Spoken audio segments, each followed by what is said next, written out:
I kicked a stone into the road as I walked home. My confidence was low and I was feeling pretty sorry for myself. I felt like a failure at 17 years of age. I was no good at anything. Okay, I could cook, but nobody at school thought cooking was cool, not unless you were on TV. That wasn't going to happen, not to me. Ah, well, I told myself. So Alex Chen is never going to be one of life's stars. I was nearly home. I was thinking about food. My home is the Golden Dragon, one of the best Chinese restaurants in Liverpool, so I think of food a lot. I cooked here at weekends for my dad. Dad always said I was a really good cook. He even said I was good enough to enter the Young Cook of the Year competition on TV, but I wasn't sure. I mean, I liked cooking, but did I want to be a cook? Well, yes, I did, but I wanted to be the best. I wasn't sure I could be that. So far, I'd never been the best at anything. The school football team had turned me down. I had failed my driving test. If only I could be the best at something. The trouble with young people today, said grandmother as she helped herself yet again to the chicken and rice I had cooked, is that they don't care about the old ways and traditions. Nobody cares about old people anymore. By young people, she meant me and my dad, and by old people, she meant herself. Grandmother was the oldest person in the Chen family, and she came from Hong Kong every February to see Dad, Mum, and me for Chinese New Year. A son should visit his mother, not the other way round. Isn't that the way in England too, Delia dear? I'm from Liverpool, said Mum. Don't ask me about the rest of England. I've been married to George for 18 years now, and I still don't understand how they do things in Hong Kong. Dad smiled. It was the same every year. Grandmother and Mum always pretended to act as if they didn't understand each other, when we all knew they did really. And you know how busy the restaurant is at this time, said Dad. Nearly every Chinese family in Liverpool eats out at Chinese New Year. That's when we make most money. And it pays for you to come here, doesn't it, Mother? Maybe so, said Grandmother. But young Alex always stays here for Christmas with the English side of his family. That would be me, said Mum. But he never has Chinese New Year in Hong Kong. He's 15 now. 17, I reminded her. I always have to remind her how old I am. As I said, Grandmother continued, he needs to get in touch with his own traditions. Yeah, I know, I said, but I can do both, can I? I mean, I was born here, not in Hong Kong, but I still see Hong Kong nearly every summer. And Dad, you make sure I know everything about the place. Everything? Said Grandmother. You still can't speak Chinese very well. Neither can Dad, I said. I've just got out of practice, that's all, Dad answered. All right, everybody, said Mum. Relax. Grandmother, we make sure Alex knows about both sides of his family. Really? Grandmother asked. How much does he know about my little brother, his great-uncle Tong Po? Mother, Dad said quietly, even I don't know much about Uncle Tong Po. I've only seen him in a few old photographs. Why do you mention him now? Because, said Grandmother with a big smile, he's coming to see us. He'll be here tomorrow morning. I'd never heard of Great-Uncle Tong Po, neither had Mum. Excuse me, Mum said. Why hasn't anybody ever told me about Great-Uncle Tong Po? Grandmother was loving every minute of this little drama. She chewed a piece of chicken thoughtfully and then she began. My little brother, Tong Po, ran away from home when he was 14, she said. He wanted to join one of the temples in China to be a priest and study martial arts, kung fu. I didn't believe him, but he did run away, and we never saw or heard from him for years. Mother and father pretended to forget him, but I don't think they ever did. In those days, people didn't ask many questions about young men who ran away from home. It happened all the time. None of us heard from him. Mother and father both died just a few years later. I thought this was fantastic. A relative who was a Chinese priest who studied martial arts? Cool. So, grandmother, I asked, was he a priest? Well, he sent me a letter about 10 years ago. He said he would see me one day. The letter was from the Shaolin Temple in China. That's where they study Chinese martial arts. So I suppose that's what he did. I wrote to him, telling him all about my family, including you, Alex. He never wrote back. Then this morning I got another letter from him. He said he was coming to see us. A letter from the Shaolin Temple? I said. Wow. No, Alex, grandmother said. It was from London. He's in London, and he's going to come to Liverpool by train. He's going to get a taxi here when he gets to Liverpool Station. He'll be here by 10 o'clock tomorrow morning. He wants to stay for a month, maybe more. There was no time to write back, but I knew you wouldn't mind, of course. Of course, said Mum with a small smile. Does he speak English, Mother? Dad asked. He spoke English as a boy, said Grandmother, though we mostly spoke in Chinese. You can practice your Chinese, can't you? Don't expect me to, said Mum. Don't worry, Grandmother laughed. We'll tell you what he's saying, right? Dad and I looked at each other. We were going to spend a month or more with a Shaolin priest in the center of Liverpool during Chinese New Year. I could hardly wait to tell my friends at school. On Saturday mornings, I usually get up early and help out in the restaurant. I cook for the lunchtime customers. We get a lot of Chinese customers at this time of year. It was no surprise when a Chinese man of about 60 sat down for breakfast. He was small and fat with very short black hair, and he looked smart in a dark suit. I watched with interest as he ate the dumplings I had made. I was really good at making dumplings. He saw me looking. "Did you make these?" he asked in English with a Chinese accent. "Yes, sir," I answered. "I hope they're okay." "Too much salt," he said quietly. "They are good, but use less salt." "Sorry, sir," I said, thinking he didn't know what he was talking about. "Here," he said, picking a dumpling up with his Chinese chopsticks. "You try, and then tell me if I'm wrong. What tastes stronger, the dumpling or the salt?" I took the dumpling and put it into my mouth. I thought about it as I chewed. He was right. I'd made them quickly. I never questioned how good they were. They were just a little too salty. "You see," he said, "only a good cook would know the difference. And I can tell you're a good cook, Alex Chen." I heard gentle laughter behind me. It was Mum and Dad and Grandmother. "Listen to your great-uncle Tong Po, Alex," said Dad. "He especially wanted to taste your dumplings." Uncle Tong Po? I was expecting somebody who looked like Bruce Lee, but he looked like, well, like Grandmother, but fatter.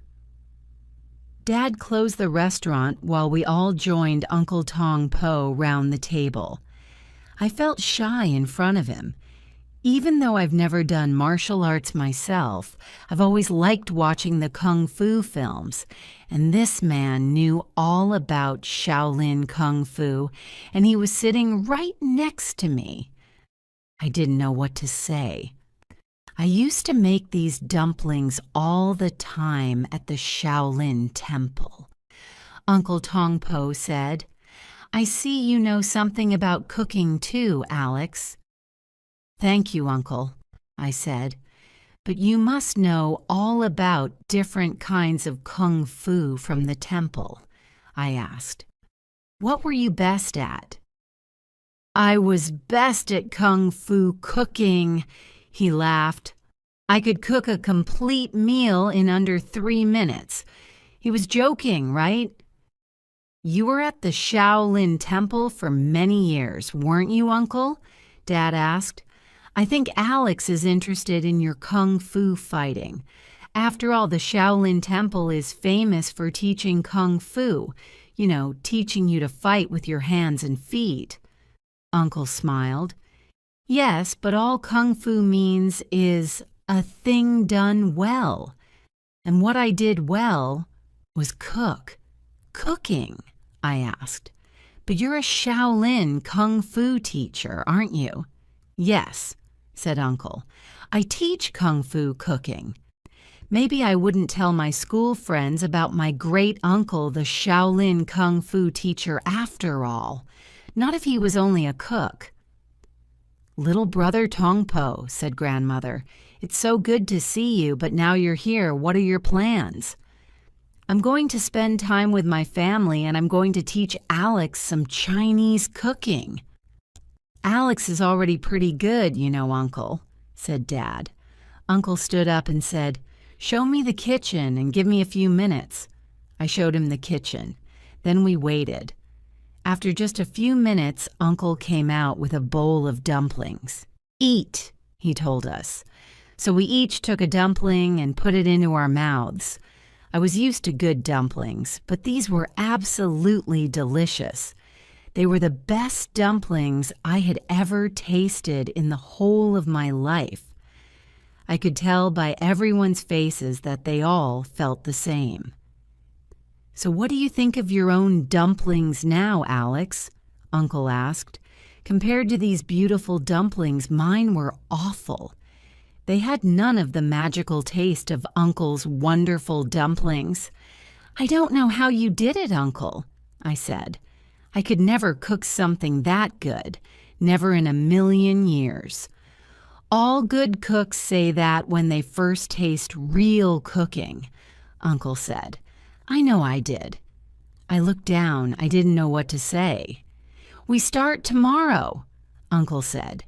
But first, I'd like to have some rice wine with my big sister. Sundays used to be relaxing, not anymore. Now I got up early and Uncle taught me his cooking. The first day, Uncle made me cook something by myself while he watched. I cooked one of my favorite meat recipes. When I had finished, I put the food in front of him. Then I watched as he tasted it.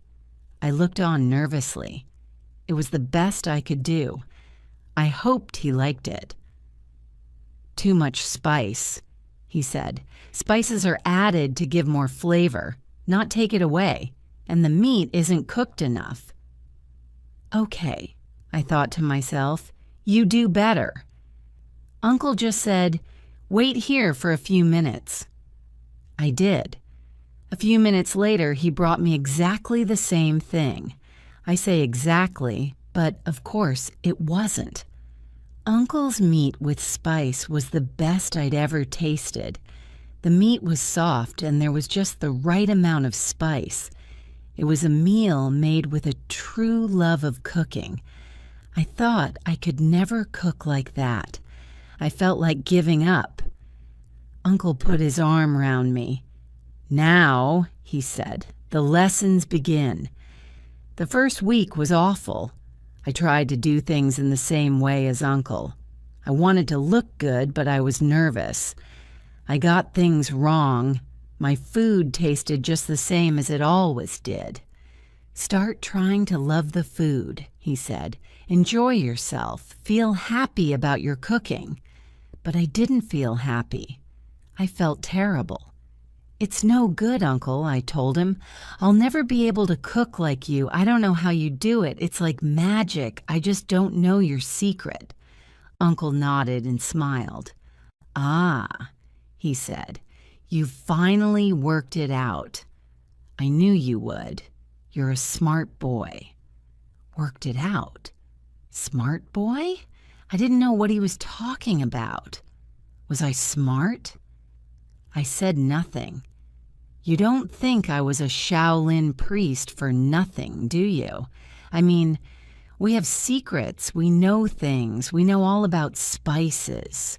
Secret spices. Magical spices. Magical spices? I didn't know if Uncle was being serious or not, but then he was Shaolin. Once I have prepared my food in the right way, it's ready for my secret kung fu spice, he said with a smile. Come, you watch me as I prepare some spicy chicken with rice. You must do everything exactly as I do. Everything. If you do it right, I will add some of my kung fu spice, and then your food will be as good as mine. Great. Uncle had some special Shaolin spice that made his cooking so good. I wanted it too. I watched everything he did. I measured everything in exactly the same way. I cooked for the same amount of time, at the same temperature. I did everything the same. In fact, I really enjoyed cooking the meal. I felt certain that my food was perfectly cooked this time. Then I saw Uncle do something very strange. He took a small leather bag from his pocket, put in his thumb and finger, and took out a little bit of some powder. He sprinkled it over his finished food and then sprinkled some over mine. I only saw a tiny amount fall from his fingers. I couldn't see it when it was on the food. "Taste mine first," Uncle told me. I tasted a mouthful. It was so delicious that I could hardly imagine anybody else producing anything as good. "Now taste your own," Uncle said. Mine looked the same, but I didn't believe that it could taste the same. When I put the food into my mouth, my eyes opened wide with wonder. It tasted just as good as Uncle's food. I was so happy that Uncle laughed. "You see," said Uncle, "if you prepare the food with love, that's when you can add a little bit of kung fu spice. Nothing will taste finer then. But it's our secret, yes? You mustn't tell anybody about the secrets of the Shaolin Temple, right?" "Yes, Uncle, I won't tell anybody. Now come. We have much to study if you are to learn the secret ways of a Shaolin cook." The next few weeks were the busiest I had ever had in my life. I was doing my schoolwork. I was cooking for Dad in the restaurant, and I was learning everything I could from Uncle. I thought I already knew a lot, but soon I realized I knew very little. I learned how to measure food. I learned what to add to it to give it extra flavor, including spices. I learned about every meat, fish, and vegetable. I learned how to make simple food tasty. Every time I cooked some food, Uncle added a little bit of kung fu spice from his bag. After a while, Uncle said I was doing very well indeed, but I still wanted to know about Uncle and his time at the Shaolin Temple. I asked him again if he had ever learned about real kung fu. "I told you before," he said. "Kung fu just means something done well. It doesn't matter what is studied. But, Alex, I have a present for you." "A present?" I asked. Uncle put a small leather bag on the kitchen table. It was just like the one he used. "Take it," he said. "It's kung fu spice. It's yours. Be careful how you use it. Not too much, just a tiny bit with every meal. If you cook with love, the spice will work. It won't if you don't." Wow, Thanks, Uncle. Can I look at it? If you want to, but take care. It's too valuable to waste. I opened the bag and looked inside. It was a small bag, and inside was some white powder. It certainly didn't look special. It didn't smell of anything much either. But that didn't matter to me. I knew it was the secret Shaolin magic of a real Shaolin priest. This will last you a long time if you use it carefully, he told me. But you must cook the way I taught you. You must cook with love, or it won't work. Will it work on any food, or is it just Chinese food? I asked. I wondered about this because my mom made brilliant English and French food. I enjoyed cooking that too. If you cook any food with love, it will work, Uncle said. Your kung fu spice will make it the best it can be. I put my bag of spice away in my room. I had never forgotten about Dad's idea about the Young Cook of the Year competition on TV. I asked Dad about it, and he thought it was a great idea. We emailed my entry form the next day. I was feeling confident now. After all, with my kung fu spice, how could I lose? "Alex, it's a letter," Mom called. It was morning, and I was still in bed. "It looks like it's from the TV people." I ran downstairs, took the letter from the table, and tore it open. Everybody was watching me. "Well?" asked Dad. "Yes," I shouted. "They've said I'm going to be in the Young Cook of the Year competition. The first part is next week." Mom hugged me. Dad shook my hand. Grandmother kissed me on the nose, and Uncle smiled. "Hey," I said, "it's not going to be easy. If I'm going to win this, I have to beat the best young cooks in the country." I looked at Uncle and knew that, with the help of his kung fu spice, nobody could beat me. Time flew by. I worked hard. The first part of the competition was held in Liverpool for the northwest of England, my part of the country. All the other young cooks were having their competitions around the rest of England. I won my part easily with my Chinese cooking. It was fun. But I made sure that with every meal I added a tiny bit of kung fu spice. I didn't tell anybody about that, of course. It just looked like I was putting on a last bit of salt or something. But it worked. They all loved my cooking, and so did I. The next part of the competition was in London. If I got through that, I would be in the final on TV. Mom, Dad, Grandmother, and Uncle had come to the first part of the competition. I wanted them to be there for me in London, too. With my kung fu spice, I couldn't fail. The best young cooks in the country were all in the competition. I had to beat them all. I felt nervous. It was a big day. My family had to wait at our hotel, which was nearby. If I got through this part of the competition, they would see me on TV in the finals. I was with 5 other young cooks from all around the country. We all had to cook in a top London restaurant, and we were going to be judged by one of the top cooks in London. I wasn't going to cook Chinese food. I didn't mind.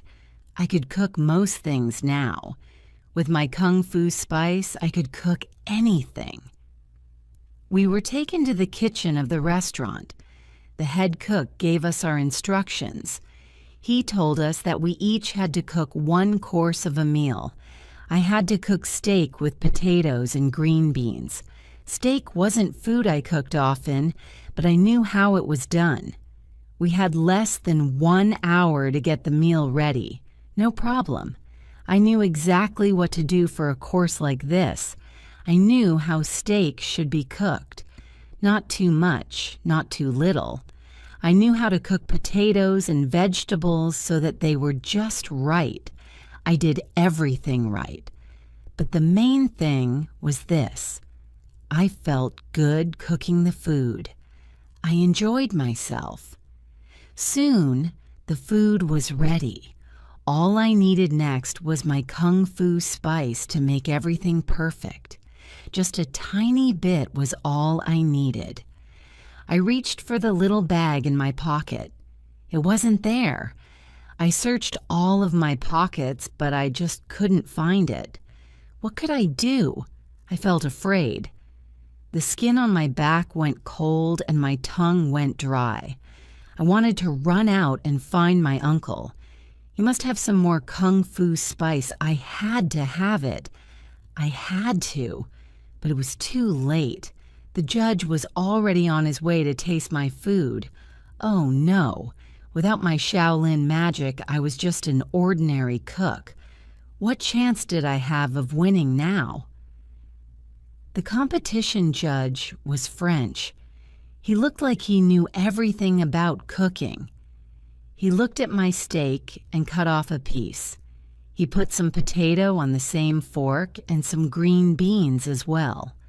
Then he put it all into his mouth and chewed. Dad, Mom, and Grandmother were waiting for me as I walked into the hotel lounge. Where was Uncle? "Alex!" Mom cried. "Did you get through?" "Of course he got through, didn't you, Alex?"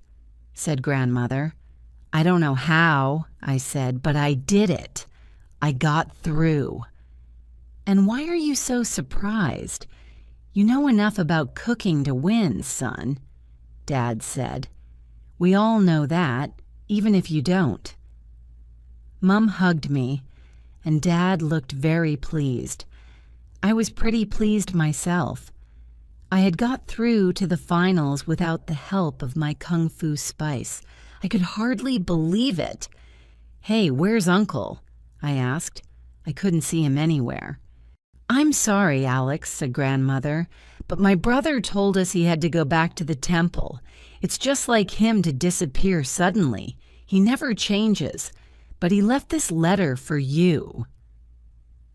Grandmother gave me an envelope. I opened it, and inside was a letter and the bag of kung fu spice. The letter said, "Dear Alex, I have to go back to the Shaolin Temple. I have been asked to help a young man with his wushu. That's the real Chinese name for martial arts, which I also teach. Like you, he's good, but he needs a little push. I knew you didn't need my help anymore. I took the spice out of your pocket while you weren't looking. It wasn't magic spice at all. It was just rice powder. I'm sorry about my little lie. All you needed was confidence, not magic. I was right, wasn't I? I will visit again next year. I want to taste more of your delicious cooking, Tong Po, so he could fight like Bruce Lee after all." "I knew it," said Mum as she read the letter. "But what's all this about spice?" "Just something I borrowed from Uncle," I said. "It's not important. Not anymore." I noticed Dad was smiling, but he had tears in his eyes. Mum had her arm round him. "After all," Dad said, "you have a competition to win, right, son?" I knew Dad was right. I knew I was good. I could win Young Cook of the Year now. Thanks to Uncle Tong Po, I was a real kung fu cook, with or without kung fu spice.